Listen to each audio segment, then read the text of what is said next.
Hi friends, నేను చిన్నప్పటి నుంచి మా అమ్మ దగ్గర నేర్చుకున్న నాటుకోడి పులుసు అయితే ఈరోజు సండే రోజు అయితే చేస్తున్నాను. ఏం లేదండి, చికెన్ తీసుకొని ఉప్పు, పసుపు, కారము, అల్లం వెల్లుల్లి పేస్ట్ వేసుకొని అన్నీ మిక్స్ చేసుకొని పక్కన పెట్టుకోవాలి.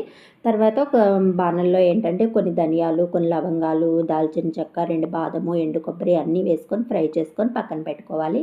తర్వాత స్టవ్ వెలిగించుకొని ఒక కడాయి పెట్టుకొని దానిలో కొన్ని ఆవాలు, ఉల్లిపాయలు, టమాటా వేసుకోవాలి. అవన్నీ కొంచెం గోల్డెన్ బ్రౌన్ కలర్ వచ్చిన తర్వాత మనం కలిపి పెట్టుకున్న చికెన్ వేసుకొని హై ఫ్లేమ్లో పెట్టుకొని బాగా బాయిల్ చేసుకోవాలన్నమాట. బాగా బాయిల్ అయిన తర్వాత మనకి నాటుకోడి అంటే పులుసే కదా, బాగా టేస్ట్గా ఉంటుంది.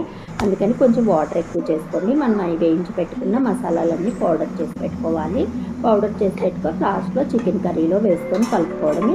లాస్ట్లో ఏంటంటే మళ్ళీ ఒక 5 మినిట్స్ అట్లా బాయిల్ చేసుకోవాలన్నమాట. దీనిలో సాల్ట్ సరిపోకపోతే సాల్ట్ చూసుకొని యాడ్ చేసుకోవాలి. అంతే, లాస్ట్లో కొత్తిమీర చల్లుకోవాలి.